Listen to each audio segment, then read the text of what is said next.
এগুলো হচ্ছে basic anatomy, একটা বডির বেসিক যে তৈরি সেইটাই হচ্ছে কোষ। ঠিক আছে, কোষ মানে কি? কোষ মানে সেল। ঠিক আছে, সেল সেল কি জিনিস?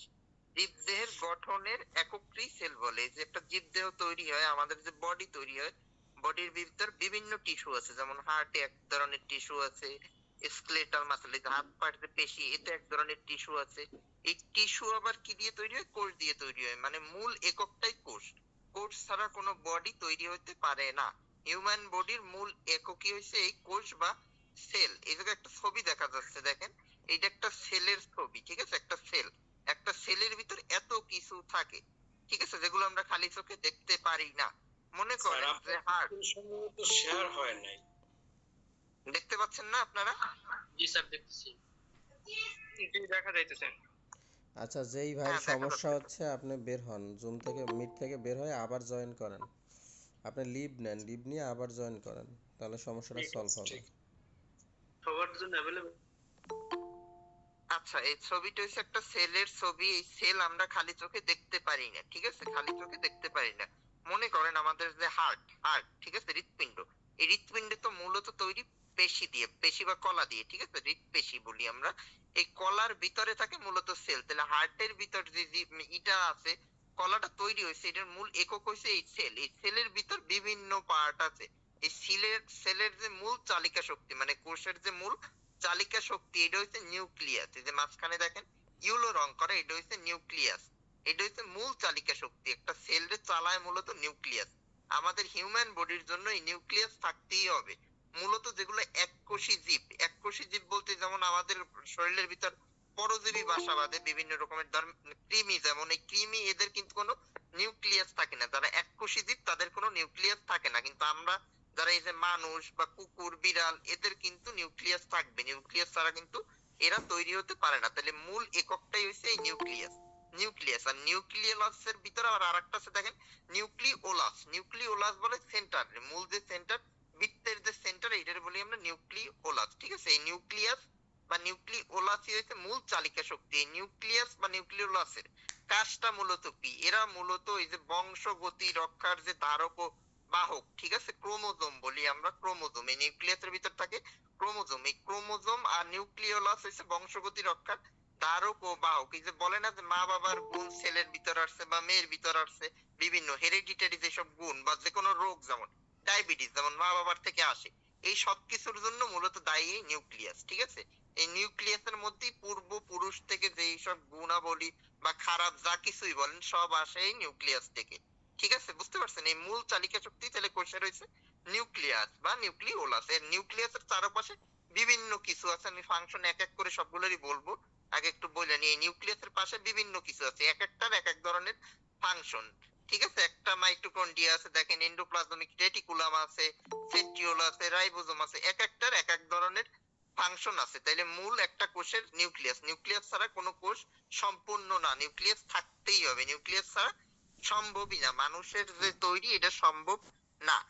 বাইরের যে আবরণ দেখেন, একটা সেল মেমব্রেন, সেল মেমব্রেন একদম বাইরে, সর্ববাইরে যে আবরণটা বেগুনি কালারের, এটারে বলে সেল মেমব্রেন। এই যে ভিতরের সমস্ত যত কিছু আছে, এই যে বিভিন্ন কিছু, এগুলোরে প্রোটেক্ট করে হচ্ছে সেল মেমব্রেন। ঠিক আছে, সেল মেমব্রেন, এই সেল মেমব্রেনের মাধ্যমে এগুলো প্রোটেকশন পায়, মানে কোনো ক্ষতি হইতে পারে না। আমাদের বডির ভিতর তো বিভিন্ন কিছু আছে, এখন এগুলো তো ক্ষতিও করতে পারে খারাপ কিছু দিয়ে, কিন্তু এই সেল মেমব্রেনের কারণে কোনো কিছু দিয়ে ক্ষতি হইতে পারে না। বা আমরা যখন আঘাত পাই, ঠিক আছে, এই চামড়া, যে আমাদের বডির যে চামড়া, চামড়ার ভিতরে কিন্তু কোষ আছে। ঠিক আছে, এই যে আঘাত পাই, আঘাত পাইলেই কিন্তু আমরা সব সময় একদম ব্যথা পাই, অনেকই করি, তেমন কিন্তু না। বা অনেক সময় দেখবেন যে কোনো বাড়ি খেলে কেটে যায় না। ঠিক আছে, কেটে যায় না, এগুলো কে প্রোটেক্ট করে? এই সেল মেমব্রেন প্রোটেক্ট করে।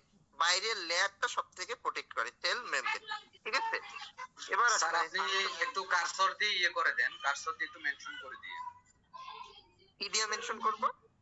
কার্সর দিয়ে আর কি, কার্সর যেটা আপনার এই ল্যাপটপে ইয়ে করতেছেন তো, ওই যে কার্সর দিয়ে একটু মেনশন করে দিয়ে। আচ্ছা, আপনি শোনার ট্রাই করেন, শোনার ট্রাই করেন, এখানে লেখা আছে সব। আচ্ছা, এটা ল্যাপটপ দিয়ে হচ্ছে না তো, মোবাইল দিয়ে স্যারে ক্লাস নিচ্ছে, এই জন্য হচ্ছে না। হ্যাঁ,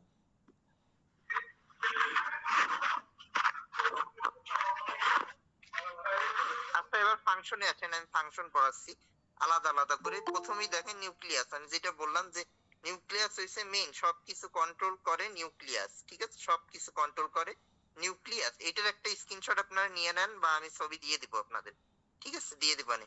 নিউক্লিয়াস সবকিছুর কন্ট্রোল করে, এই নিউক্লিয়াসে মেইন। তারপরে আসেন দেখেন endoplasmic reticulum. Endoplasmic reticulum, endoplasmic reticulum কি করে, এই যে প্রোটিন রে ফোল্ড করে। ফোল্ড করা মানে প্রোটিন যখন তৈরি হয়, তৈরি হওয়ার পর প্রোটিন, ওই প্রোটিনই কিন্তু ব্যবহৃত হইতে পারে না। প্রোটিন অনেকগুলো ফোল্ড আকারে তৈরি হয়, তৈরি হওয়ার পর সেটা ব্যবহার করে, সেই প্রোটিন ফোল্ডের কাজ করে এন্ডোপ্লাজমিক রেটিকুলাম, ঠিক আছে, এন্ডোপ্লাজমিক রেটিকুলাম। তারপর আসেন গোলগি বডি। গোলগি বডি কি করে, গোলগি বডি যে প্রোটিনটা তৈরি হয়েছে, সেই প্রোটিন তো আমাদের সেলের বিভিন্ন অংশে পাঠাইতে হবে, সেই পাঠানোর কাজ করে গোলগি বডি বা গোলগি অ্যাপারটাস। ওইখানে গোলগি অ্যাপারটাস নামে লেখা আছে মূলত, সেই প্রোটিন তৈরি করে যে পাঠায়, এই কাজটা করে গোলগি অ্যাপারটাস।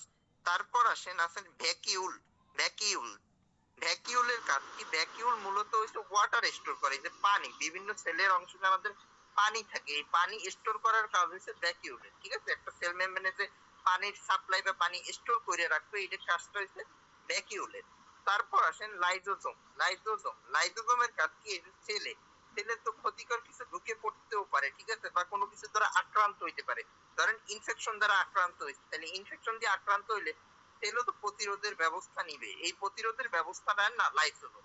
যখন কোনো ইনফেকশন বা কোনো কিছু খারাপ কিছু সেলের জন্য ঢুকে, তখন কি করে, সে তার পাশ দিয়ে সেইটা গিরে ফেলে, গিরে ফেলে সেটা মেরে ফেলার ট্রাই করে। এই যে লেখা আছে দেখেন, ব্রেকডাউন অফ মলিকুল। তাহলে লাইসোজোম কি করে, সে ক্ষতিকর জিনিসটারে মেরে ফেলে, ঠিক আছে, সহজ বাংলায় বাস্ট করে ফেলায়, ওই ক্ষতিকর আবরণটারে আবরিত করে, ঠিক আছে। তারপর হচ্ছে মাইটোকন্ড্রিয়া। মাইটোকন্ড্রিয়ারে বলা হয় পাওয়ার হাউস। আমরা যে শক্তি পাই, এটা হাঁটা চলা বা এনার্জি যা শক্তি পাই, সবকিছু তৈরি করে মাইটোকন্ড্রিয়া। এজন্য মাইটোকন্ড্রিয়ারে বলা হয় সেলের পাওয়ার হাউস। পাওয়ার হাউস, ঠিক আছে, পাওয়ার হাউস, সব এনার্জি তৈরি করে মাইটোকন্ড্রিয়া। তারপর আসেন রাইবোজোম।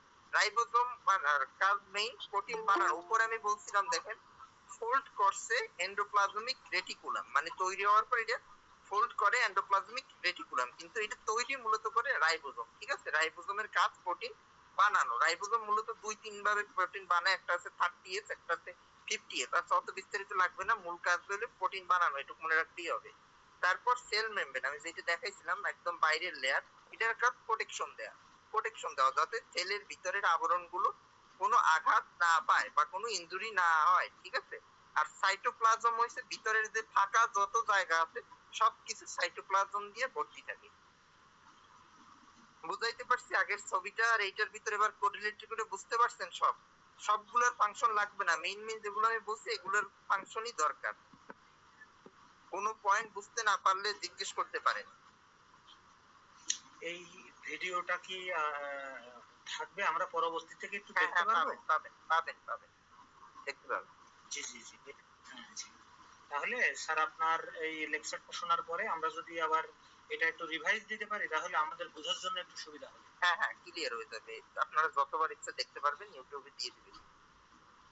জি জি জি, ওকে, আচ্ছা, থ্যাঙ্কস সেল বুঝতে পারছেন আশা করি। তাহলে সেলের পরে আমি যাই টিস্যুতে, ঠিক আছে। টিস্যু, টিস্যু মানে হচ্ছে কলা, ঠিক আছে, কলা। অনেকগুলো সেল, এই যে বললাম, এই একটা সেলের ছবি, এরকম যদি অনেকগুলো সেল, ধরেন 10-12টা সেল একত্রিত হয়ে একটা কলা গঠিত হয়, মানে কলা মূলত হচ্ছে অনেকগুলো সেলের সমষ্টি, ঠিক আছে। কলারে আমরা মূলত বিভিন্ন কলা কে বিভিন্ন ভাবে ভাগ করি। এখানে 3টে কলার নাম লিখতে দেখেন, কার্ডিয়াক মাসেল, আর একটা হচ্ছে স্কেলেটাল মাসেল, আর একটা স্মুথ মাসেল। 3টে আমি বুঝাচ্ছি কোনটা কি, ঠিক আছে। কার্ডিয়াক মাসেল কি, স্কেলেটাল মাসেল কি, স্মুথ মাসেল কি। প্রথমেই আসেন কার্ডিয়াক মাসেল। কার্ডিয়াক মাসেল কোনগুলো, যেই মাসেলগুলো আমাদের হার্টে থাকে। হার্ট মানে হৃৎপিণ্ড, সবাই বুঝছেন, জানেন আশা করি। হার্ট হৃৎপিণ্ড, এই হৃৎপিণ্ডে বিভিন্ন ধরনের মাসেল আছে, যেগুলো আমাদের ইচ্ছায় কিন্তু সবসময় কাজ করে না, ঠিক আছে। হার্টের মাসেল হার্টের মতোই কাজ করবে, আপনি ইচ্ছা করে কিন্তু হার্টবিট বন্ধ করতে পারবেন না, আবার ইচ্ছা করে হার্টবিট বাড়াই দিতে পারবেন না। এগুলো হচ্ছে কার্ডিয়াক মাসেলের কাজ, ঠিক আছে।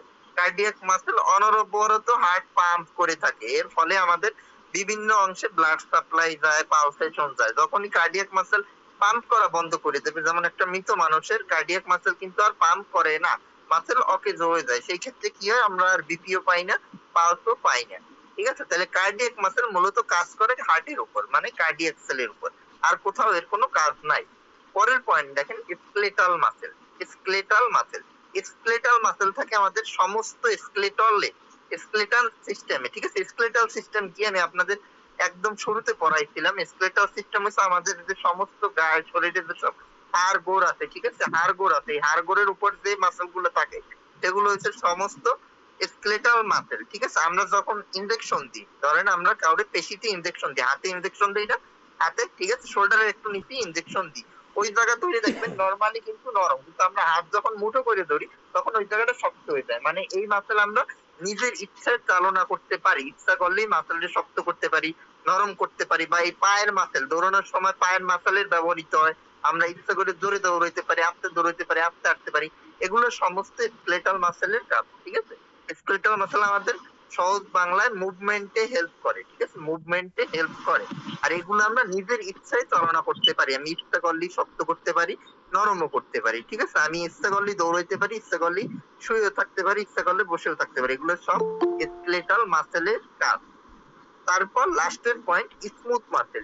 স্মুথ মাসেল থাকে কোথায়? স্মুথ মাসেল থাকে আমাদের ইন্টারনাল অর্গানে, ঠিক আছে? ইন্টারনাল অর্গান যেগুলো আমরা কন্ট্রোল করতে পারি না, হার্টের মতো কিছুটা, ঠিক আছে? ইন্টারনাল অর্গান বলতে কি বোঝায়? যেমন লাং, ফুসফুস, ব্রেন, আমরা ইচ্ছা করলে কিন্তু ব্রেনকে কন্ট্রোল করতে পারি না। তারপর ফুসফুস, আমরা ইচ্ছা করলে কিন্তু শ্বাস বন্ধ করে দিতে পারি না। এগুলো হচ্ছে সব স্মুথ মাসেলের এক্সাম্পল। আমাদের বডিতে সব থেকে বেশি আছে স্কেলেটাল মাসেল আর স্মুথ মাসেল। কার্ডিয়াক মাসেল অল্প, কার্ডিয়াক মাসেল শুধু হার্টে, আর স্কেলেটাল মাসেল সমগ্র বডিতে আছে, সমগ্র বডিতে। আর স্মুথ মাসেল সমগ্র বডির ইন্টারনাল সব অর্গানে স্মুথ মাসেল আছে, ঠিক আছে?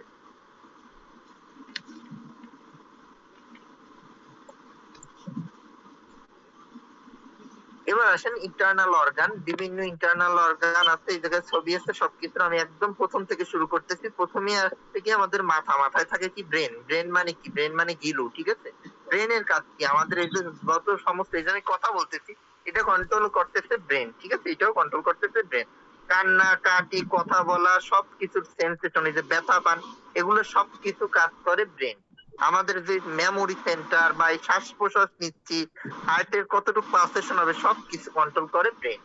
ব্রেন যদি কি হয়ে যায়, মানে ডেথ হয়ে যায়, তাহলে কিন্তু আপনার বডি আর চলবে না, বডি আর চলবে না। নাম শুনছেন হয়তো, কোমায় আছে বলে অনেকে, পেশেন্ট কোমায় আছে। কোমায় থাকা বলতে কি বোঝায়? কোমায় থাকা বলতে পেশেন্টের ব্রেন ডেথ, ব্রেন মরে গেছে, তার ব্রেন কোনো কাজ করতেছে না, জাস্ট তার হার্ট আর লাং কাজ করতেছে, তাও কি আমরা মেশিনের মাধ্যমে কাজ করাই, ঠিক আছে? ওগুলারে বলি আমরা কোমায় আছে পেশেন্ট, ঠিক আছে? তাহলে ব্রেন হচ্ছে মেইন জিনিস। আমাদের ভাইটাল অর্গান যে তিনটে, এর একটা হচ্ছে ব্রেন। যদি ব্রেন অকেজ হয়ে যায়, পেশেন্ট বাঁচার সম্ভাবনা নাই। কোমা থেকে কিন্তু পেশেন্ট ফেরার চান্স খুবই কম, 0.01%। এর ম্যাক্সিমাম কিন্তু ফেরে না আর ওইসব পেশেন্ট, ঠিক আছে? 0.01% চান্স। হ্যাঁ বলেন। স্যার, কথাটা স্পষ্ট আসতেছে না, কথাটা কিভাবে, মানে অনেক অস্পষ্ট শোনা যাচ্ছে। শুনতে পাচ্ছেন না কেউ? বাকিরা কি শুনতে পাচ্ছেন? স্যার শুনতে পাচ্ছি স্যার। আমি তো ভালোই বুঝতে মনে পারছি। হচ্ছে না হয়তো নেট ভাইয়া সমস্যা। আপনি লিভ নেন, আপনি নতুন ভাবে জয়েন করেন, আগে লিভ নেন, তারপর নতুন ভাবে জয়েন করেন। আচ্ছা, ব্রেনের কথা বলতেছিলাম। তাহলে ব্রেন একটা ভাইটাল পার্ট, আমাদের তিনটে ভাইটাল অর্গানের একটা হইছে ব্রেন, ঠিক আছে? তিনটে ভাইটাল অর্গান কি কি? ব্রেন, হার্ট আর লাং, এই তিনটারে আমরা ভাইটাল অর্গান বলি, ঠিক আছে? একটা হচ্ছে ব্রেন, একটা হচ্ছে হার্ট, আর একটা হচ্ছে লাং। তিনটে হচ্ছে আমাদের ভাইটাল অর্গান। আর অনেকে কিডনিও অ্যাড করে এর সাথে, কিন্তু কিডনি আমরা ভাইটাল অর্গান হিসেবে ধরি না, আমরা মূলত তিনটারে মেজর ধরি। এই তিনটের ভিতর ব্রেন একটা। তাহলে ব্রেন ডেথ মানে পেশেন্ট কোমায় আছে। যদি ব্রেন অকেজ হয়ে যায়, তাহলে পেশেন্টকে বাঁচানোর সম্ভাবনা খুবই কম, ঠিক আছে? খুবই কম। সবকিছুই আমাদের কন্ট্রোল করে ব্রেন। তারপর আসেন লাং, মানে ফুসফুস। আবু ভাই কে জানি আছে, মিউট করেন, মিউট না করলে শব্দ আসে। তারপর আসেন, তারপর হইছে লাং বা ফুসফুস। লাং এর বাংলা হচ্ছে ফুসফুস। ব্রেন একটা থাকে, কিন্তু লাং কিন্তু দুইটা থাকে, দুই সাইডে দুইটা লাং থাকে। এক্সরে করলে দেখবেন দুই সাইডে শ্যাডো আছে, ঠিক আছে? দুইটা লাং থাকে। লাংও একটা ভাইটাল অর্গান। লাং এর মেইন কাজ কি? ফুসফুসের প্রধান কাজ শ্বাস প্রশ্বাস কন্ট্রোল করা, এটাই হচ্ছে প্রধান কাজ। আমরা যে বাতাসের মাধ্যমে অক্সিজেন নেই, কার্বন ডাই অক্সাইড ছাড়ি, এটা নেই লাং এর মাধ্যমে বা ফুসফুসের মাধ্যমে। আর এই ফুসফুস খুবই ইলাস্টিক অর্গান।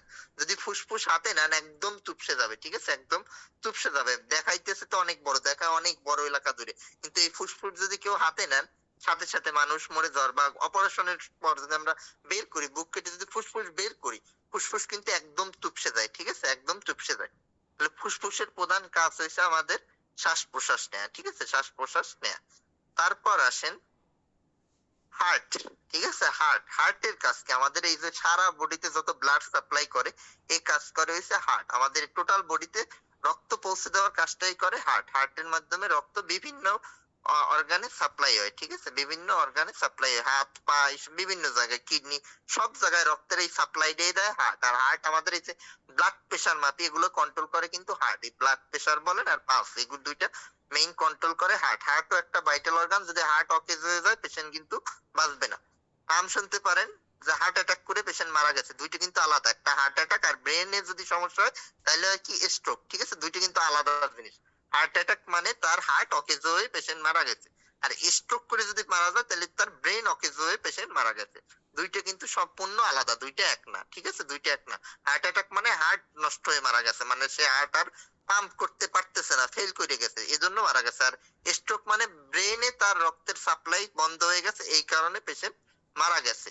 আমাদের পেশেন্ট যে মারা যায়, যে পেশেন্ট হোক, যে কোনো স্বাভাবিক মৃত্যু, দুইটাই কিন্তু ব্রেন আর হার্ট আর লাং এই তিনটা বন্ধ হয়ে পেশেন্ট মারা যায়। মেইন মেকানিজম তিনটা বন্ধ হওয়া লাগে, এর আগে কিন্তু পেশেন্ট মারা যায় না। তিনটা বন্ধ হইলে আমরা ডিক্লেয়ার দিই পেশেন্ট মারা যায়, ঠিক আছে, তিনটা বন্ধ হইলে ডিক্লেয়ার দিই পেশেন্ট মারা যায়। এই তিনটা হচ্ছে আমাদের ভাইটাল অর্গান। এরপর আসেন লিভার।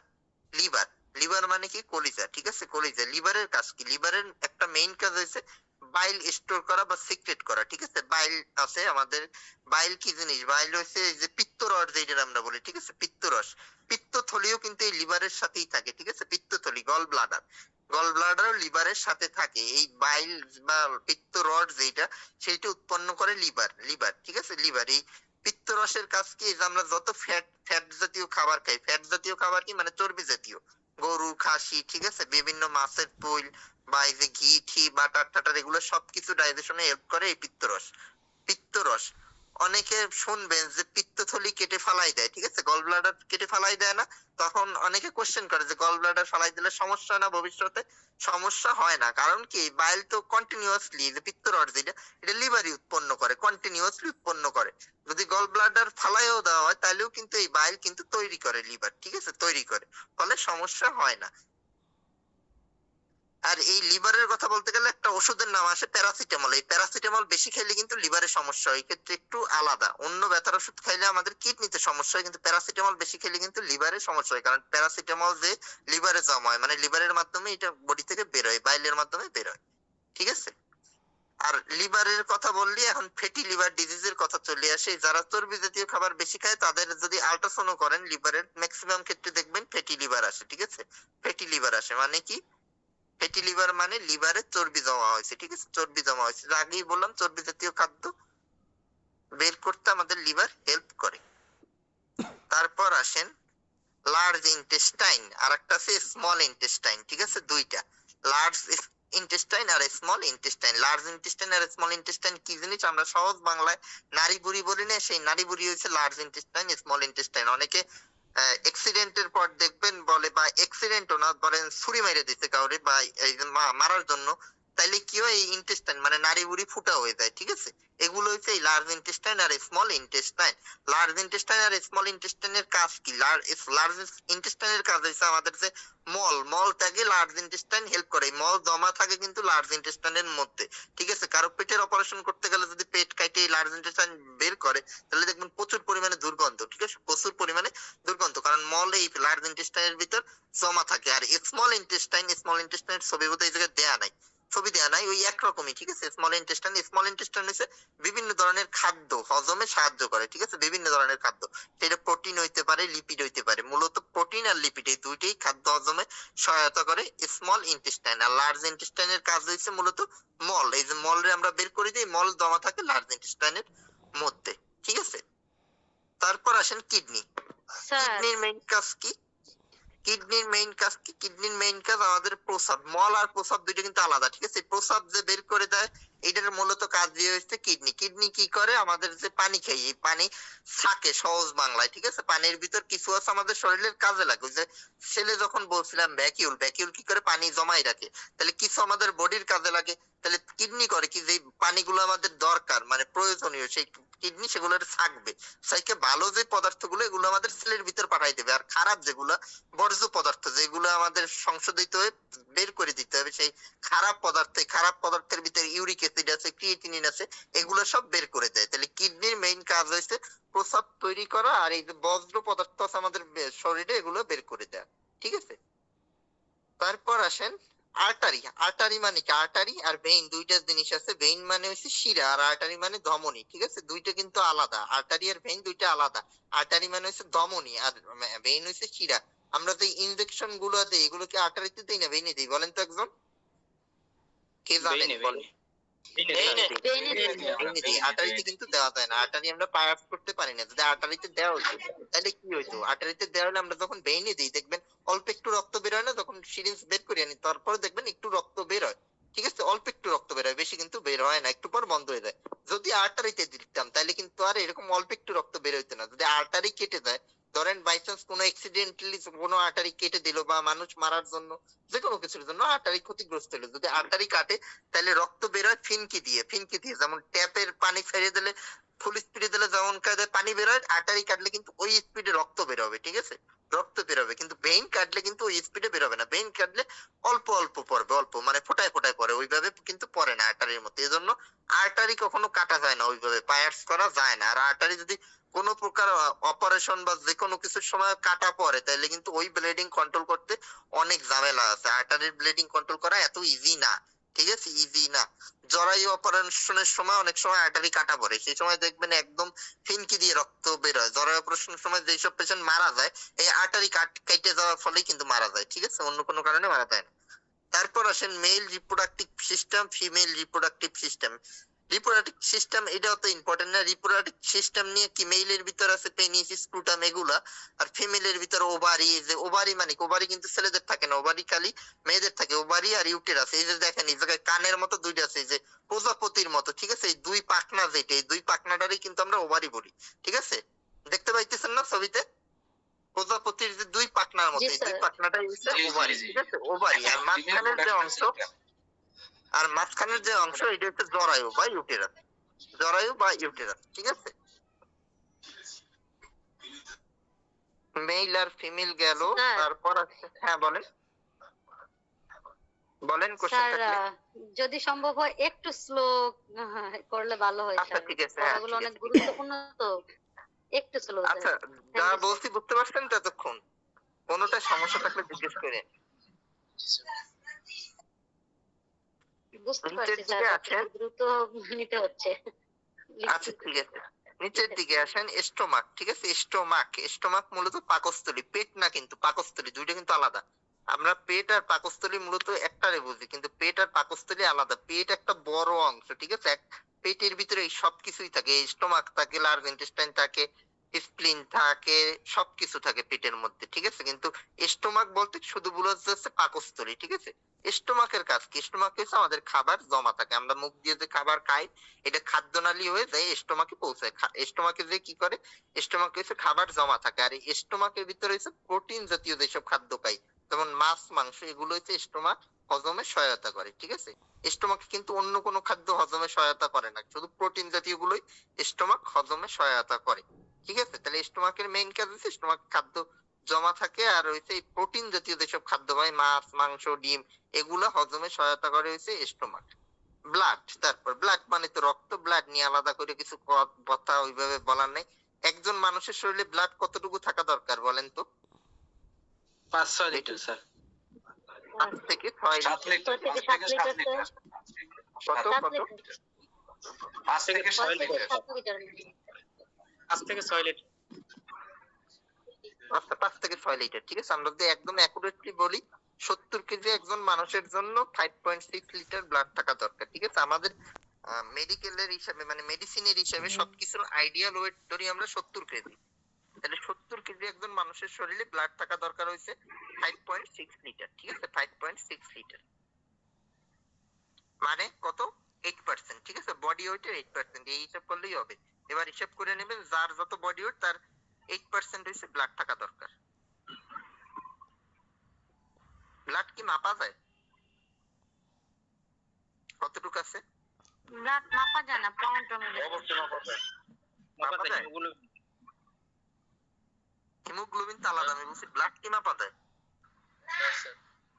ব্লাড মাপা যায় না, ঠিক আছে, এটা হিসাব রাখবেন। ব্লাড কিন্তু কখনো আমরা মাপতে পারি না। আমরা হিমোগ্লোবিন মাপতে পারি কিন্তু ব্লাড মাপতে পারি না। আমরা হিমোগ্লোবিনের লেভেল দেখে আন্দাজ করি তার ব্লাড ঠিক আছে কিনা। যদি হিমোগ্লোবিন কম হয় তাহলে আমরা হিসাব করি যে ব্লাড কম আছে, আর যদি হিমোগ্লোবিন ঠিক থাকে তাহলে ধরি নেই যে ব্লাড ঠিক পরিমাণে আছে, ঠিক আছে। তারপর আসেন স্কিন। স্কিন মানে কি? ত্বক। স্কিন হইছে আমাদের বডির সবথেকে বড় অর্গান, ঠিক আছে। স্কিনের মতো বড় অর্গান কিন্তু আর একটাও নাই, ঠিক আছে। যতগুলো অর্গান বললাম, স্কিন সবথেকে বড় অর্গান। স্কিন বড় অর্গান কেন? কারণ আমাদের একদম মাথা থেকে পা সব জায়গায় কিন্তু স্কিন আছে, স্কিন বাদে কোনো জায়গা নাই। এই স্কিনের দুইটা পার্ট আছে, একটা হচ্ছে এপিডার্মিস আর একটা হচ্ছে ডার্মিস। আমরা খালি চোখে যে পার্টটা দেখতে পাই যে আমাদের শরীরের, এটারে বলে এপিডার্মিস, ঠিক আছে। এপিডার্মিস হচ্ছে নন ভাস্কুলার। এপিডার্মিসে কিন্তু কোনো ব্লাড সাপ্লাই নাই। আমাদের অনেক সময় কেটে যায় কিন্তু দেখবেন কি ব্লাড বের হয় না, ঠিক আছে, ব্লাড বের হয় না। তাইলে বুঝতে হবে এটা খালি এপিডার্মিসে ইনজুরি হয়েছে, কিন্তু যখনই ব্লাড বের হবে তখন বুঝতে হবে কি ডার্মিসে ইনজুরি হয়েছে, ঠিক আছে। এই এপিডার্মিস আর ডার্মিস, এই জায়গায় দেখেন যে এই যে উপরে যে লাল লেয়ার একদম পিঙ্ক কালারের, যে উপরে গাঢ় লাল, এইটা হচ্ছে এপিডার্মিস, আর নিচে সব অংশ হচ্ছে ডার্মিস। তাহলে এপিডার্মিস যদি কারো কাটে তাহলে এটা ব্লাড বের হয় না। এপিডার্মিস খালি কাটেও না, কারণ একদম পাতলা আবরণ তো, কাটলে ডার্মিস সহই কাটে। তাহলে ডার্মিস হচ্ছে ভাস্কুলার, এপিডার্মিস হচ্ছে অ্যাভাস্কুলার, মানে কোনো ব্লাড সাপ্লাই নাই। আর গল ব্লাডারের কথা তো আমি আগেই বললাম। গল ব্লাডার থাকে কিসের সাথে? এপিডার্মিসে কি ব্লাডিং হয়? হ্যাঁ আরেকবার বলেন। এপিডার্মিসে কি ব্লাডিং হয়? না, এপিডার্মিসে কোনো ব্লিডিং হয় না। বললাম কি এপিডার্মিসে যদি ক্ষতি হয় বা কোনো আঘাত লাগে কোনো ব্লিডিং হয় না। ব্লিডিং হইতে হলে অবশ্যই ডার্মিস কাটতে হয়, ঠিক আছে। ডার্মিস কাটতে হয়। যেমন দেখবেন কি যদি কিছুর সাথে বাড়ি খান কোনো ব্লাড কি বের হয়? বের হয় না, ঠিক আছে। কিন্তু যখন কেটে যায় তখন ঠিকই ব্লাড বের হয়, ঠিক আছে। কারণ কি ওই উপরে তাকে হচ্ছে এপিডার্মিসে কোনো ব্লাড সাপ্লাই নেই, এই জন্য বের হইতে পারে না। কিন্তু যখন কেটে যায় তখন ডার্মিস সহই কাটে, এই জন্য ব্লাডটা বের হয়। গল ব্লাডার, তারপর পিত্তথলি। এই গল ব্লাডার হচ্ছে থাকে কিসের সাথে? লিভারের সাথে, ঠিক আছে। লিভারের সাথে থাকে, একসাথে থাকে গল ব্লাডার। গল ব্লাডারের রোগ হচ্ছে একদম কমন রোগ। গল ব্লাডারে যে স্টোন হয় আমরা কোলেসিস্টাইটিস বলি, এইটা হচ্ছে গল ব্লাডারের, ঠিক আছে। সবথেকে কমন রোগের ভিতরে একটা হচ্ছে এই কোলেসিস্টাইটিস বা গল ব্লাডার স্টোন, মানে গল ব্লাডারে পাথর জমা হয়। আর একটা কমন হচ্ছে অ্যাপেন্ডিসাইটিস। এই অ্যাপেন্ডিক্স এই জায়গায় আলাদা করে দেয়নি। অ্যাপেন্ডিক্স থাকে কির সাথে? যে উপরে লার্জ ইন্টেস্টাইন পড়াইছি, ছবি দেখতে পাচ্ছেন না লার্জ ইন্টেস্টাইনের? লার্জ ইন্টেস্টাইনের নিচে দেখেন বেলুনের মতো একটা পার্ট আছে, দেখতে পাচ্ছেন? ছোট্ট একটা বেলুনের মতো পার্ট দেখা কি যাচ্ছে? জুম এই করে ছোট্ট পার্টটার নাম হচ্ছে অ্যাপেন্ডিক্স, ঠিক আছে। আরেকটু জুম করে ছোট্ট দেখাই বেলুনের স্যার। মতো যে পার্ট, ছোট্ট যে বেলুনের মতো পার্ট, এটা হচ্ছে অ্যাপেন্ডিক্স। এই অ্যাপেন্ডিসাইটিস আর কোলেসিস্টাইটিস এর দুইটা কমন রোগ সার্জারি। অ্যাপেন্ডিক্সে ইনফেকশন হলে বলে অ্যাপেন্ডিসাইটিস, আর এই যে গল ব্লাডারে যদি স্টোন জমা হয় তাহলে আমরা সেই ক্ষেত্রে বলি কোলেসিস্টাইটিস। তারপর আছে ব্লাডার। এটা খালি ব্লাডার না, এটার পুরো নাম হচ্ছে ইউরিনারি ব্লাডার, ঠিক আছে। ইউরিনারি ব্লাডার, খালি ব্লাডার বললে হয় না। ইউরিনারি ব্লাডার বলতে একটু কারেকশন করে নেন, লিখে রাখেন ইউরিনারি ব্লাডার। এই ইউরিনারি ব্লাডারের মেইন কাজ কি? এটা হচ্ছে মূত্রথলি, ঠিক আছে। সমস্ত প্রস্রাব জমা থাকে হচ্ছে এই জায়গায়। কিডনি থেকে প্রস্রাব উৎপন্ন হয়, মানে তৈরি হয়, আর সেই প্রস্রাব জমা থাকে হচ্ছে এই ব্লাডারের মধ্যে, ঠিক আছে। যখন ব্লাডার পরিপূর্ণ হয়ে যায় তখন আমাদের প্রস্রাব বা মিক্সিডেশনের চাপ আসে। আর যখন ব্লাডার তো এমনি একটু পরিপূর্ণ তো থাকে না, মানে কিডনি গিয়ে নরমালি সেকে ব্লাডারে পাঠায়, যখন ভরে যায় তখনই আমাদের প্রস্রাব বা মিক্সিডেশনের চাপ আসে। উপরে একটা অর্গান বাদ গেছে, স্প্লিনের বাংলা হলো প্লিহা, ঠিক আছে। স্প্লিন হচ্ছে প্লিহা। স্প্লিন একটা মারাত্মক অর্গান কেন? স্প্লিনে যদি আমাদের কোনো প্রকারে ইনজুরি হয় সেই পেশেন্টের কিন্তু প্রচুর পরিমাণে রক্তক্ষরণ হয়, কারণ স্প্লিন হাইলি ভাস্কুলার অর্গান। স্প্লিন ধরলেও রক্ত পড়বে, এরকম একটা অর্গান, ঠিক আছে। যদি বাই চান্স কারো স্প্লিনে ইনজুরি হয় কোনো প্রকারে তাহলে সেই পেশেন্ট বাঁচানো কিন্তু অনেক কঠিন হয়ে যায়। স্প্লিন এতই ভাস্কুলার যে আমাদের রক্তের যে আরবিসি, লোহিত রক্তকণিকা, এই লোহিত রক্তকণিকা স্প্লিনের মধ্যে দিয়ে ধ্বংসপ্রাপ্ত হয় 120 দিন পর পর যে স্প্লিনের মধ্যে দিয়ে ধ্বংসপ্রাপ্ত হয়। এজন্য স্প্লিন কিন্তু হাইলি ভাস্কুলার। স্প্লিনে যদি কারো আঘাত থাকে কোনো প্রকারে সেই পেশেন্ট বাঁচানো অনেক টাফ, কারণ অনেক পরিমাণে ব্লিডিং হয়, ঠিক আছে। স্প্লিন হচ্ছে প্লিহা। স্প্লিন থাকে কোন দিকে বলেন তো? কেউ পারেন? জানেন কেউ কোন দিকে থাকে আমাদের বডির, বাম না ডান? স্যার বাম শোনা দিকে যাচ্ছে থাকে। নাকি? শুনতে পাচ্ছেন না? এখন শোনা যাচ্ছে। হ্যাঁ, এটা স্প্লিন বাংলা আমাদের কি স্প্লিনের? প্লিহা, প্লিহা, ঠিক আছে? প্লিহা। হিমু ভাই আপনি মিউট করেন, হিমু ভাই। স্যার এটা লিভারের সাথে থাকে। না না না, লিভারের সাথে থাকে না। লিভার আর স্প্লিন আলাদা জিনিস। লিভারের সাথে থাকে গল ব্লাডার, বলছি না? লিভারের সাথে থাকে গল ব্লাডার, ঠিক আছে? স্প্লিন থাকে আমাদের বাম দিকে, বাম দিকে, ঠিক আছে? বাম দিকে থাকে আমাদের বডির বাম দিকে। লিভার থাকে ডান দিকে, আর স্প্লিন থাকে আমাদের বডির বাম দিকে। বাম দিকে কিডনি যেখানে থাকে, কিডনির একটু উপরে হচ্ছে স্প্লিন থাকে। কিডনি বলতে আমরা এটা সাধারণত কি বুঝি এককভাবে থাকে স্যার? হ্যাঁ, এককভাবে থাকে। এটা কারোর সাথে থাকে না, এটা একক একটা অর্গান, ঠিক আছে? স্প্লিন বাম স্যার, দিকে থাকে। স্প্লিন হাইলি ভাস্কুলার একটা অর্গান। স্যার স্প্লিনের বাংলাও কি স্প্লিন? প্লিহা, প্লিহা। প্লিহা। হ্যাঁ, প্লিহা, ঠিক আছে? আরেকটা অর্গান আছে প্যানক্রিয়াস। এই প্যানক্রিয়াস আর স্প্লিন মোটামুটি পাশাপাশি থাকে। প্যানক্রিয়াস থাকে কিন্তু বাম দিকে, ঠিক আছে? প্যানক্রিয়াস, প্যানক্রিয়াসের বাংলা হয়েছে আগ্নাশয়। আগ্নাশয়, ঠিক আছে? অগ্নাশয় বা আগ্নাশয় যা বলেন। প্যানক্রিয়াসের বাংলা হচ্ছে অগ্নাশয়। এই যে বিভিন্ন এনজাইম বা হরমোন এগুলো তৈরি করে প্যানক্রিয়াস। ইনসুলিনের নাম শুনছেন না? ইনসুলিন ডায়াবেটিসের রোগীদের যে দেয়, এই ইনসুলিনও কিন্তু উৎপন্ন করে প্যানক্রিয়াস। প্যানক্রিয়াসে অনেকগুলো সেল আছে, beta cell, alpha cell, delta sell.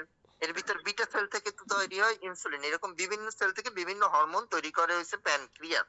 প্যানক্রিয়াসের কাজই হচ্ছে এই হরমোন তৈরি করা, আর কোনো কাজ নাই, ঠিক আছে? এই বিভিন্ন হরমোন তৈরি করে যেগুলো আমাদের বডির জন্য দরকার। গ্লুকাগন তৈরি করে, সোমাটোস্ট্যাটিন তৈরি করে, ইনসুলিন তৈরি করে। এর ভিতর গ্লুকাগন আর ইনসুলিন আমাদের বেশি কাজে লাগে। ইনসুলিন কি করে? ইনসুলিন হচ্ছে আমাদের ব্লাড গ্লুকোজ লেভেল কমায়, মানে চিনির পরিমাণে কমায় সহজ বাংলায়। আর গ্লুকাগন কি করে? চিনির পরিমাণে বাড়ায়। মানে যখন আমরা খাওয়া দাওয়া করি তখন কিন্তু গ্লুকোজের পরিমাণ বেশি থাকে, তাহলে তখন কাজ করে কি? ইনসুলিন। ইনসুলিন তখন কি করে? চিনির পরিমাণ কমায় দেয়। আর যখন আমরা খালি পেটে থাকি তখন আমাদের বডির বিভিন্ন চিনি দরকার হয়, মানে গ্লুকোজের সাপ্লাই দরকার হয়, সেই তখন গ্লুকাগন হইতে এই গ্লুকোজের সাপ্লাই দেয়, মানে চিনি তৈরি করে, ঠিক আছে? পুরো অর্গান সবগুলো বুঝতে পারছেন? কোনো অর্গানে কোনো সমস্যা থাকলে জিজ্ঞেস করতে পারেন।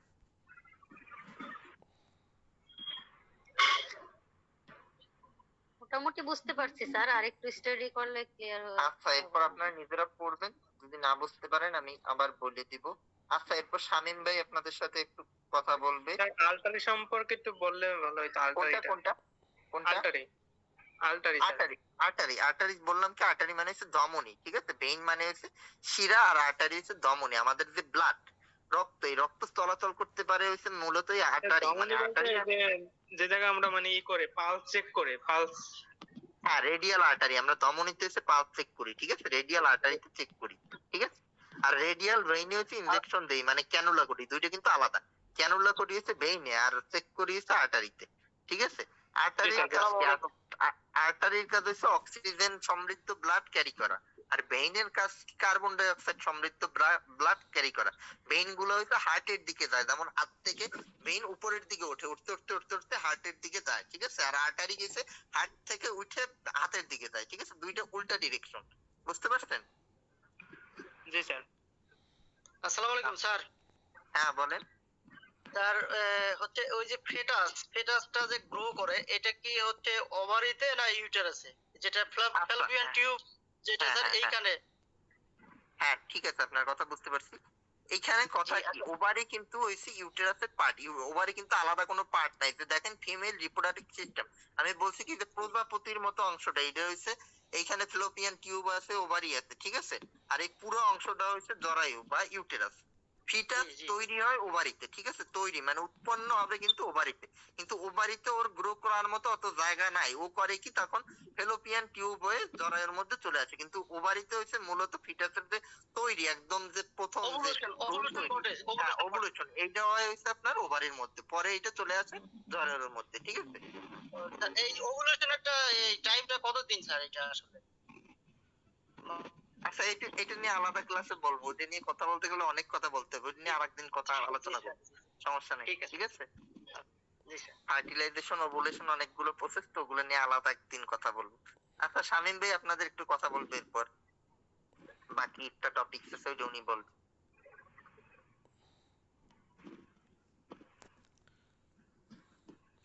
স্যারকে অসংখ্য ধন্যবাদ এত সুন্দরভাবে আমাদের হিউম্যান বডির অর্গান সম্পর্কে ধারণা দেওয়ার জন্য।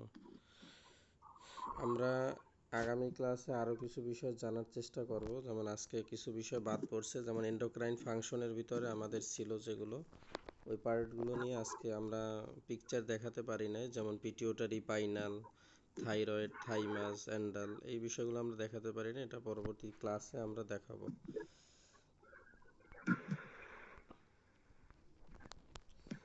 আপনারা সবাই কি আমার কথা শুনতে পাচ্ছেন? জি স্যার, একটু জোরে বললে ভালো হয়।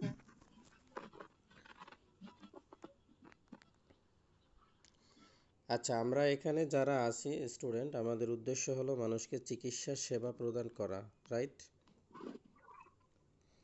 আমরা মানুষের সুস্থতার জি জন্য স্যার। কাজ করব, এর জন্য আমরা চিকিৎসার এই কোর্সে ভর্তি হয়েছি। হয়তোবা কেউ চেম্বার করব, প্রেসক্রিপশন করব, এবং কেউ হয়তোবা এমার্জেন্সি ফার্স্ট এড ট্রিটমেন্টগুলো দিব। এবং আমাদের এখানে বিশেষ করে থেরাপির স্টুডেন্ট আছেন, ডেন্টালের স্টুডেন্ট আছেন, এবং নিউট্রিশন পার্টেরও আপনারা স্টুডেন্ট আছেন। তা আমরা আজকে যে ফাংশনগুলো দেখলাম, মানে যে অর্গান দেখলাম, এই অর্গানগুলোতে আমাদের বিভিন্ন ধরনের ডিজিজ হয়। এই ডিজিজগুলোর ট্রিটমেন্টগুলো যদি আমরা সঠিকভাবে করতে পারি, তাহলে আসলে একটা মানুষকে আমরা সেভ করতে পারবো। এই সেভ করার জন্য এখানে যে চার্ট আমি দেখাচ্ছি, এটা একটু খেয়াল করবেন। এখন বিশেষ করে অনেকে জয়েন হতে চাচ্ছে, বিশেষ করে আমি তাদেরকে গ্রুপে জয়েন করাতে পারতেছি না, এজন্য দুঃখিত। আপনারা পরবর্তীতে ভিডিও থেকে এটা দেখে নেবেন। দেখেন, স্বাস্থ্য নিয়ে সবথেকে বেশি গবেষণা করছে WHO, ওয়ার্ল্ড হেলথ অর্গানাইজেশন, এবং তাদের কিছু বিশেষ রিপোর্ট আছে, সেই রিপোর্টগুলোর উপরে বেস করে এখানে আমরা কিছু ধারণা নিয়ে এসেছি। তা আমরা এতক্ষণ যে পার্টগুলো সম্পর্কে জানলাম, এটা নিয়ে সবথেকে বেশি গবেষণা এবং রিসার্চ আছে আপনার WHOর কাছে এবং ওয়েস্টার্ন কালচারের কাছে, মানে এলোপ্যাথি চিকিৎসায়। এছাড়া কিন্তু অন্য কোনো চিকিৎসায় এত ডিটেলস বিস্তারিত কিন্তু হিউম্যান বডি নিয়ে আলোচনা করা হয় না। এই জন্য এলোপ্যাথি চিকিৎসা ওয়ার্ল্ডে 1 নাম্বার, কারণ মানুষের জীবন বাঁচানোর জন্য, সেবা দেওয়ার জন্য এটা সব থেকে বেশি কার্যকরী এলোপ্যাথি চিকিৎসা। তাহলে এটাকে আমরা এলোপ্যাথি মেডিসিন থেরাপি বলতে পারি। থেরাপি মিন হলো চিকিৎসা, আর মেডিসিন মানে হলো ঔষধ। কিন্তু আমাদের প্রচলিত আরও কিছু চিকিৎসা আছে, হোমিওপ্যাথি, ইউনানি, হার্বাল, আয়ুর্বেদিক, কবিরাজি, যারা আসলে এটাকে মেডিসিন বলে। আসলে এটা মেডিসিনের ভিতরে যায় না, এটা অন্য অন্য চিকিৎসার ভিতরে যায়, যেটাকে অনেকে ন্যাচারাল বলে। আবার ন্যাচারাল বললে দেখা যায় যে ওখানে বিভিন্ন ধরনের কেমিক্যাল মিক্স থাকে, ঠিক আছে? কেমিক্যাল অ্যান্ড মেডিসিন, ড্রাগ, এইটার বিষয়গুলো কিন্তু আলাদা আলাদা, ঠিক আছে? এগুলো সম্পর্কে আপনাদের একটা নলেজ থাকতে হবে। আপনারা যখন ট্রিটমেন্ট দিবেন মানুষকে, তখন একটা পর্যাপ্ত নলেজ থাকতে হবে, যদি আপনারা মানুষকে প্রপারলি সুস্থ করতে চান। তাহলে দেখেন, আমরা এখানে যেটা দেখিয়েছি, মেডিসিন থেরাপি, ফিজিক্যাল থেরাপি এবং নিউট্রিশন থেরাপি। মেডিসিন থেরাপি মানে হলো ঔষধের মাধ্যমে চিকিৎসা, যেটা শুধুমাত্র 1 নম্বর পয়েন্ট, এলোপ্যাথি চিকিৎসাটা আসবে। আর হোমিওপ্যাথি, ইউনানি, হার্বাল, আয়ুর্বেদিক, কবিরাজি, এটা অন্য অন্য চিকিৎসার ভিতরে যাবে। এগুলো হলো এমার্জেন্সি 1 নম্বরে আসে, যখন রোগ হয় মানুষের রোগ, তখন কিন্তু এটার বিকল্প কিছু নাই, এটা লাগবেই, মাস্ট, এটা ছাড়া মানুষকে সেভ করা যাবে না। এরপরে যেটা দেখানো হয়েছে ফিজিক্যাল এক্সারসাইজ।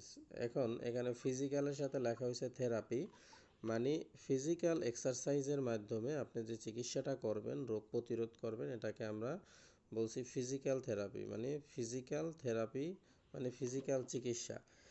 তা এখানে বলা হয়েছে যে আপনি যদি 5 কিলোমিটার প্রতিদিন জগিং করতে পারেন, মানে দৌড়াতে পারেন, তাহলে আপনি 50% রোগ প্রতিরোধ করতে পারবেন। এবং নিউট্রিশন থেরাপি মানে খাবারের মাধ্যমে চিকিৎসা, যেখানে 60টি উপাদান আছে, সেটা যদি আপনি নিশ্চিত করতে পারেন, তাহলে আপনি 50% আপনার রোগ প্রতিরোধ করতে পারবেন, মানে ডিজিজ রিডিউস করতে পারবেন। এখানে 60টা উপাদান কি, এটা কিন্তু আপনাদের জানতে হবে। যেমন আমরা বাংলাতে শর্করা, এবং আমরা জানি আমিষ, তাহলে এগুলো আপনার কার্বোহাইড্রেট, প্রোটিন, এই জাতীয় যে উপাদানগুলো আছে আমাদের, খনিজ, হ্যাঁ, ওয়াটার, এই টোটাল 60টা উপাদান সম্পর্কে আমাদের জানতে হবে, এবং 60টা উপাদান কি, কোন কোন খাবারে কি পরিমাণ আছে, এটাও জানতে হবে। তো এগুলো জেনে মেনে আপনি যদি খেতে পারেন, 50% ডিজিজ আপনি রিডিউস করতে পারবেন বা রোগ প্রতিরোধ করতে পারবেন। দুইটা মিলে হলো 50-50। ফিজিক্যাল থেরাপি, নিউট্রিশন থেরাপি 50-50 মানে হলো 100। এবং এটা মেনটেন করে জাপান, কোরিয়া, চায়না, এবং ওরা চাচ্ছে যে গড়াই 110-20, এটা কিভাবে আনা যায়, এটার জন্য ওরা কাজ করে। বাট আমাদের দেশে যেটা হয় সেটা হলো, আমরা ফিজিক্যালি আসলে ওভাবে জগিং করা হয় না, হয়তো বা আমরা সকালবেলা একটু হাঁটি, নামাজ পড়ি বা কাজ করি, এই জন্য আমরা 25% সাপোর্ট আমরা পাই ফিজিক্যাল থেরাপিতে।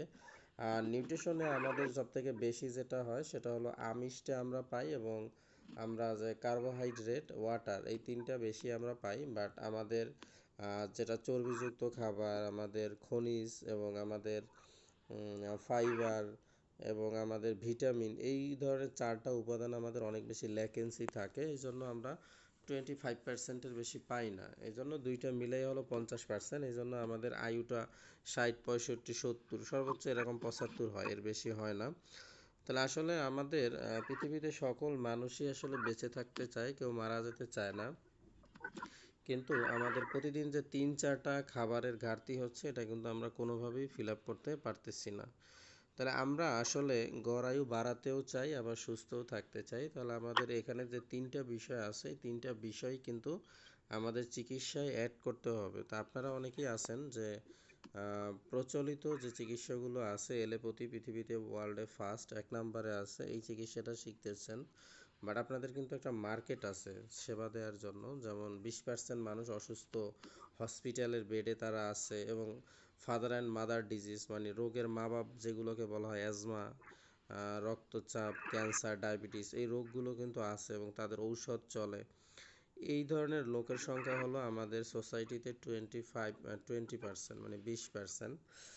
আর মাঝামাঝি লোক আছে যারা মাঝে মাঝে ঔষধ খায়, বিভিন্ন সময় বিভিন্ন ধরনের সিমটম দেখা দেয়, যেমন শরীরের তাপমাত্রা একটু বেড়ে যায়, চোখে একটু ঝাপসা দেখে, মাথার ঝিমঝিম করে, হাত পা অবশ হয়, অবসর লাগে, হ্যাঁ, এরকম সমস্যা হয়, চুল পড়ে যায়, চুল পেকে যায়, এরকম সমস্যা হয়। এটা কিন্তু একটা মানে ডিজিজের আসলে স্যার স্ক্রিনটা শো করতেছে না স্যার। এটা কি সবার ক্ষেত্রে না শুধু আপনার ক্ষেত্রে? আমরা তো দেখতে পাচ্ছি স্যার। আচ্ছা, আপনি লিভ নিয়ে আমরা জয়েন দেখতে হন। পাচ্ছি। ঠিক আছে, যে দেখতে পাচ্ছেন না লিভ নিয়ে জয়েন হন, হ্যাঁ। আচ্ছা, তাহলে এখন মাঝামাঝি এখন কারা দেখা আছে? যাচ্ছে। মাঝামাঝি আছে জি, যারা এখন দেখা হলো, যাচ্ছে। ধরেন আমরা লক্ষণ, আমরা আসলে রোগ, ডিজিজ আসলে যেটা আমরা মিন করি, এটা কিন্তু ডিজিজ না। যেমন আমাদের কিন্তু রিসার্চ আছে, ওই রিসার্চে আমরা কোনগুলো ডিজিজ, ওগুলোর উপরে কিন্তু আমাদের আলাদা বই আছে। বাট আমরা প্রচলিত যে ট্রিটমেন্টগুলো আমরা বুঝি, সেটা হলো জ্বর হয়েছে আমাকে নাপা খেতে হবে, আমার অ্যাসিডিটি বাড়ছে, গ্যাস্ট্রিকের সমস্যা হয়েছে আমাকে সার্জাল খেতে হবে, আমার ব্যথা বাড়ছে দেন আমার ব্যথার ঔষধ খেতে হবে। এটা কিন্তু জাস্ট একটা সিমটম ওয়াইজ আসতেছে, এটা পরবর্তীতে কিন্তু একটা ডিজিজে পরিণত হবে। কারণ প্রথমে কিন্তু এটা ডিজিজ না, এটা কিন্তু আছে সিমটমে। তা 75% মানুষ কিন্তু সিমটম নিয়ে ঘুরতেছে, বাট যখন সে হসপিটালে যাচ্ছে এবং ঔষধ চলবে তখন সে কিন্তু বিষে চলে যাচ্ছে। এখন এই 75% মানুষ কিন্তু টুকটাক ঔষধ খায়, আর 20% মানুষ কিন্তু অল টাইম মেডিসিন চলে, আর 5% মানুষ আছে সুস্থ যাদের কোনো ওষুধ খেতে হয় না। তা এখন আমরা এখানে যেটা দেখাইছি মেডিসিন থেরাপি, এটা লাগবে জীবন বাঁচানোর জন্য, এটার বিকল্প কিছু পৃথিবীতে নাই। আপনি যদি ফিজিক্যাল থেরাপি, নিউট্রিশন থেরাপিতে আসেন তাহলে গড় আয়ু 110, 120 আসবে, এবং এটা নিয়ে সবথেকে বেশি জাপান, কোরিয়া, চায়না ওরা কাজ করে, এবং এটার জন্য কিন্তু একটা কোর্স আছে কেয়ার গিভার, যেটা করে অনেকেই আপনার ইউরোপে যাচ্ছে, জাপানে যাচ্ছে, এখানে কোরিয়ায় যাচ্ছে, ওখানে কিন্তু হিউজ স্যালারি পাচ্ছে তারা। তারা কিন্তু ফিজিওথেরাপি এবং নিউট্রিশন এবং মেন্টাল সাপোর্ট, এগুলোর উপরে কিন্তু ভালো একটা স্টাডি করা থাকলে তারা ওখানে খুব ভালো ইনকাম করে। তা এখন বিষয়টা হলো, আমি যে পয়েন্টগুলো আপনাদের দেখাচ্ছি, একটা হলো রোগের চিকিৎসা, একটা হলো গড় আয়ু বাড়ানো, আর গড় আয়ু আমাদের কমে যাচ্ছে এবং আমরা কেন অসুস্থ হচ্ছি এবং সুস্থ থাকার জন্য করণীয় কি, এই বিষয়টা নিয়েই কিন্তু এই লাস্টের সেশনে আসলে আলোচনা। তা পরিবেশ, বাতাস, খাবার এবং পানি, এই বিষয়গুলো আমাদের পক্ষে না থাকার কারণে আমরা কিন্তু অসুস্থ, এবং এটা কিন্তু WHO মানে ওয়ার্ল্ড হেলথ অর্গানাইজেশনের কিন্তু রিপোর্ট। এখন পরিবেশ আপনার পক্ষে নিয়ে আসতে হবে আপনাকে, এটা কিন্তু নাই, পরিবেশ আপনার পক্ষে নাই, এই জন্য আপনি 5 কিলোমিটার জগিং করতে পারেন না। বাতাস আপনার পক্ষে নাই, মানে আপনি যখন জগিং করতে যাবেন তখন প্রচুর পরিমাণে অক্সিজেন আপনার প্রয়োজন হবে, সেটা যদি আপনি না পান তাহলে কিন্তু আপনি এক্সারসাইজ করতে পারবেন না। খাবারের যদি 7টা উপাদানের কথা বলি, তাহলে খাবারের ভিতরে আছে কীটনাশক, পেস্টিসাইড, ফরমালিন, এগুলো কিন্তু আছে। তা আপনি যে চালটা খেলেন, এই চালের ভিতরে কিন্তু ইউরিয়া, ফসফেট, টিএসপি, জিপসাম, কীটনাশক এগুলো আছে। আপনি যে কোনো সবজি খান এখানেও কিন্তু আছে। তা আমরা বলি যে স্প্রে করলে 7 দিন পরে আসলে ওইটার কীটনাশকের কার্যক্ষমতা অনেকটা কমে যায়, কিন্তু কমে গেলেও সেটা কিন্তু অ্যাক্টিভ থাকে, এই জন্য ওখানে কিন্তু কোনো ধরনের পোকা কিন্তু ওখানে কি করে না, ওখানে কিন্তু তাকে ওই ধরনের সবজির উপরে কিন্তু কোনো প্রবলেম ক্রিয়েট করতে পারে না। কিন্তু ওটা কিন্তু আমাদের কোষের জন্য খুবই ক্ষতিকর, হার্মফুল, এবং কোষ কিন্তু আমাদের এজন্য মারা যেতে থাকে। কোষে অক্সিজেন প্রবাহ কিন্তু এই আমাদের কীটনাশকের কারণে আমাদের বডিতে আসার কারণে কিন্তু প্রবলেম ক্রিয়েট করে। তো দেখা যাচ্ছে যে আমরা যদি এমার্জেন্সি মেডিসিন থেরাপিতে আসি তাহলে কখনোই কিন্তু আমরা এই কীটনাশককে শরীর থেকে বের করতে পারবো না, কারণ মেডিসিন মলিকিউল কিন্তু ড্রাগকে রিফাইন করে নিয়ে আসা হয়েছে। আর হোমিওপ্যাথি, ইউনানি, হার্বাল, আয়ুর্বেদিক, যেটাকে আমরা ন্যাচারাল ট্রিটমেন্ট বলি অনেকে, এখানে কিন্তু ড্রাগ মেডিসিন না, এখানে ডাইরেক্ট কেমিক্যাল মিক্স করে ওটাকে সংরক্ষণ করা হয়। কেমিক্যাল ছাড়া কিন্তু এটাকে সংরক্ষণ করা যায় না, সুতরাং এটাও 100% ন্যাচারাল না, যেটা আপনার বডির জন্য ক্ষতি করবে। তা স্যার যেটা আপনাদের দেখালো আজকে সেটা হলো কোষ, টিস্যু, অর্গান। কোষের ভিতরে আমাদের যে নিউক্লিয়াস আছে, এখানে ডিএনএ, আরএনএ, অনেক বিষয় আছে, এটা কিন্তু আমাদের ক্ষতিগ্রস্ত হয় ভাইরাসের মাধ্যমে, ব্যাকটেরিয়া, ছত্রাক, ফাঙ্গাস, ইস্ট এর মাধ্যমে কিন্তু বিভিন্ন ধরনের মাইক্রো অর্গানিজমের মাধ্যমে ক্ষতিগ্রস্ত হয়। প্লাস আমাদের কিন্তু প্রতিদিনের যে খাদ্য অভ্যাস, এখানে কিন্তু যে খাবারটা খাচ্ছি এর মাধ্যমে কিন্তু কোষ ক্ষতিগ্রস্ত হয়। এই কোষ ক্ষতিগ্রস্ত হতে হতে এটা কিন্তু টিস্যুতে ছড়িয়ে পড়ে, এবং টিস্যুতে ছড়িয়ে পড়ার পরে কিন্তু এটা অর্গানে ছড়িয়ে পড়ে, তখন কিন্তু বলা হয় কি হার্ট ব্লক, ঠিক আছে, হার্টের আমাদের সমস্যা হয়ে গেছে। তা দেখা যায় আপনি 1 বছর, 2 বছর, 3 বছর প্রেশার ওষুধ খেলেন, 5 বছর পরে ধরা পড়লো আপনার হার্টে ব্লক।